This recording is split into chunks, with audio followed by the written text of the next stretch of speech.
pikërisht të njëjtën institucione, të njëjtën rend kombëtar, ndërkombëtar, i cili shërben mbjetesës e popullit shqiptar. Vetë shteti shqiptar si shtet vjen në kontekstin e lidhjes së kombëve, që ishte para Kombeve të Bashkuara. Pra, e kaluara, e tashmja dhe ardhmja e Shqipërisë të varet nga mbjetesa e këtij rendi ndërkombëtar e ndërtuar mbi të drejtën ndërkombëtare. Do të them diçka tjetër lidhur me Bordin e Paqes, sepse shpesh do të shkojmë tek origjina. Cili ishte origjina e Bordit të Paqes? Origjina e Bordit të Paqes ishte pikërisht për të mbikëqyrë çështjen e procesit të paqes midis Izraelit dhe Palestinës, sidomos pas sulmeve dhe gjithçka që ndodhi në Gaza. Dhe pastaj me kalimin e kohës u zgjerua. Dhe nuk u bë asgjë për një kohë shumë të gjatë, në fakt ishte një proces që pothuajse ra në gjumë plotësisht ose u zhduk.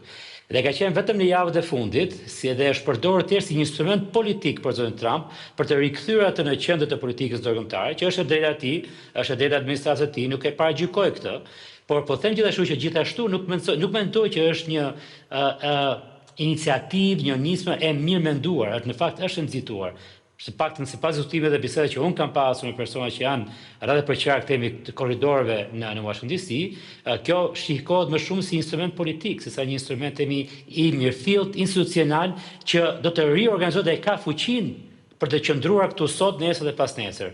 Atëherë pyetja është, ne si Shqipëri, si politika shqiptare, a do të fuqizojmë këtë lloj përdorimi cinik të pushtetit ndërkombëtar, apo do të jemi në anën e të drejtës ndërkombëtare dhe të institucioneve ndërkombëtare që na shërbejnë ne.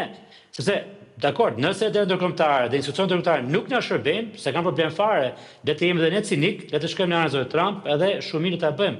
Por fakti është që ne nuk na ndihmon diçka e tillë, e para, dhe e dyta, siç thash më parë, është një nismë e nxituar, është një nismë kryekëput politike